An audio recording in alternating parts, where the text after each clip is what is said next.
Hello, beautiful souls. Take a look at this. I know you're probably wondering what this is, right?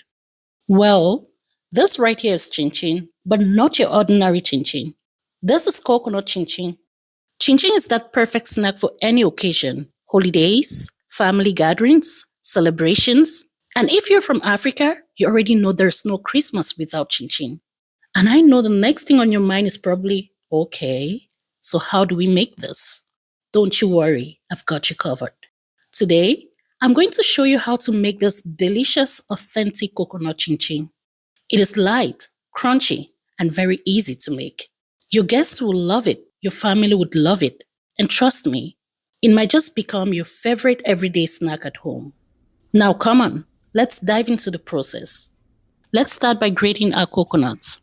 These coconuts are already cracked and washed, so they are all ready to go. You can use the finer side of your grater or the medium side if you want to really feel those little crunchy coconut bites in your chinchin. Take your time with this step. Now you can use pre-grated coconuts from the grocery store, but I always prefer doing mine fresh. That's why I'm grating it all the way from scratch. The only important thing is making sure it's completely dry before adding it to your dough. Fresh coconuts hold some moisture, and if you add it straight into your mixture, it can throw off the consistency we are looking for.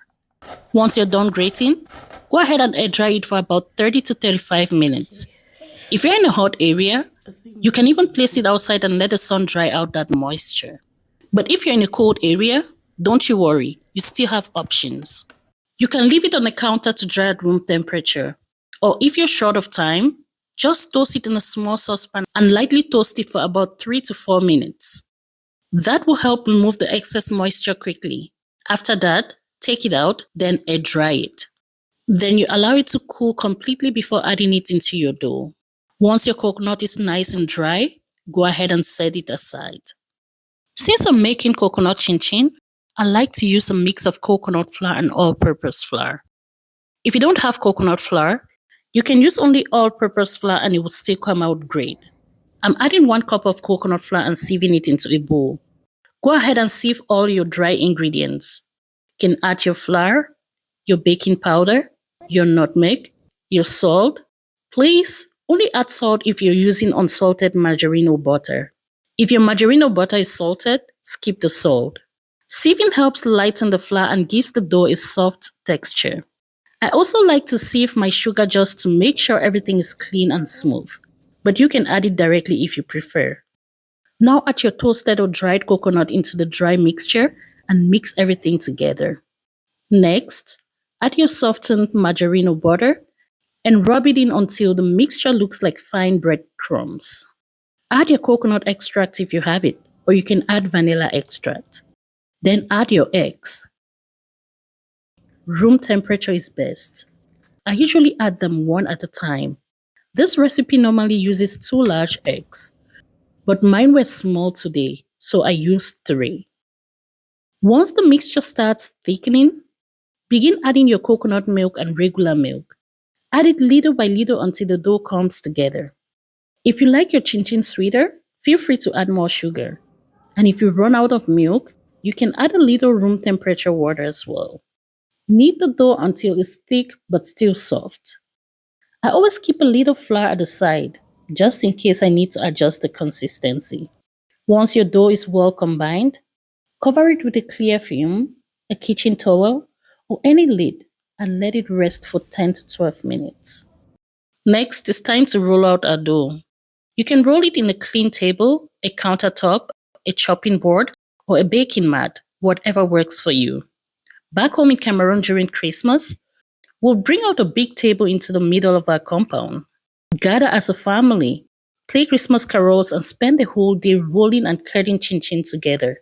The whole place smells amazing. So this step always brings back that memory for me. Oh, how Christmas used to be so nice and lovely back in those days. For this recipe, I'm using a baking mat. I place a parchment paper on the mat, put the dough on it, divide my dough into 2, and then cover it with another sheet of parchment. This makes rolling so easy, keeps my space clean, and prevents the dough from sticking to the rolling pin. Gently roll the dough. Don't make it too thin. With parchment papers, you can feel the thickness as you go. If you're not using parchment paper, lightly flour your surface and your rolling pin to prevent it from sticking, and then roll until your dough is about 1 to 1.5 inches thick. Once rolled out, use a sharp knife or a pizza cutter to cut the dough into your desired shapes. I like using a pizza cutter because it's easy and gives me clean straight lines. First, I cut long stripes, then cut across to make little squares. They don't have to be perfect, just cut them the way you like. Set the shapes aside and heat up your oil. The oil should be hot, but not too hot. Medium heat is perfect. To be safe, I always test with a few pieces first. If they burn too quickly, the oil is too hot.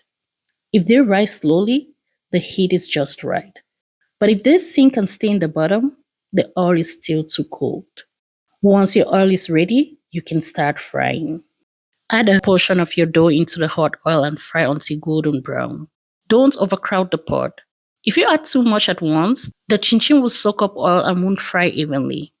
Keep stirring as it cooks so every side gets that even beautiful golden brown color.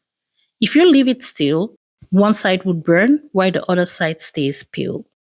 From the second batch, your oil may start to foam. That's normal. Just keep stirring and tap the foam so it sinks. It usually means the chinchin is rich or the oil is a bit too much. You can reduce the oil slightly or use 2 pots. Switch to the second pot when the first starts foaming and return when it cools a bit. Fry until perfectly golden, crispy, and delicious. Store your chinchin in an airtight container and enjoy it as a snack anytime. And yes, beautiful souls, that's how you make a perfect chinchin that everyone would love. Let me know how yours turns out and tell me, are you joining the tradition of Christmas chinchin this year? If not, then you're missing out. Because I tell you, Christmas without chinchin doesn't make sense at all.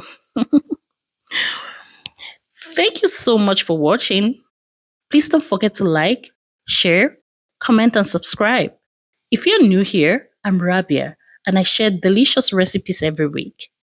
And to my returning subscribers, hello, how are you doing? Hope your Christmas prep is going well.